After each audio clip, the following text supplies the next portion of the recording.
গ্রামের শেষ মাথায় এক পুরনো ভাঙাচোরা জঙ্গল বাড়ি ছিল। রাত হলেই কেউ ওদিক দিয়ে হাঁটতে সাহস করত না। বলে ওখানে নাকি একটা কালো বিড়াল দেখা যায়, চোখ দুটো জল জল করে আগুনের মতো। কেউ ডাক দিলেই ধীরে ধীরে গলা ভেঙে মিউ করে উত্তর দেয়, মিউ। একদিন রাত 12টা বাজে। অর্ণব নামের এক ছেলেটা সাহস করে বাড়িটার সামনে দিয়ে যাচ্ছিল।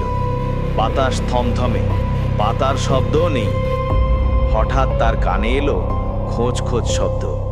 সাদা কুয়াশার ভেতর থেকে বের হতে লাগলো একটা কালো ছায়া। ভয়ে অর্ণবের গা শিউরে উঠল। ছায়াটা কাছে আসতেই দেখা গেল একটা কালো বিড়াল, কিন্তু তার চোখ মানুষটার মতো বড়, মুখে এক অদ্ভুত হাসি। অর্ণব পিছু হটতেই বিড়ালটা নরম গলায় বলল, আমাকে মনে আছে? অর্ণব চমকে উঠল। বিড়াল তো কথা বলতে পারে না।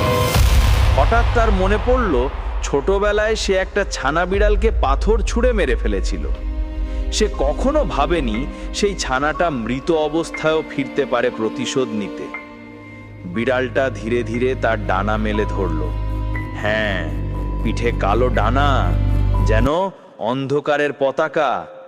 তারপর বাচ্চার মতো হেসে বলল, এবার তোর পালা। শেষ যা শোনা যায় তা হলো অর্ণবের চিৎকার। পরের দিন শুধু পাওয়া যায় তার ছেঁড়া জামা আর পাশে বসে থাকা সেই কালো বিড়ালটা। চোখ দুটো লাল আগুনের মতো জ্বলছে। লোকেরা বলে সেই বিড়াল আজও রাত হলে হাঁটে জঙ্গলে। যাকে একবার দেখবে সে আর কখনো বাড়ি ফিরবে না।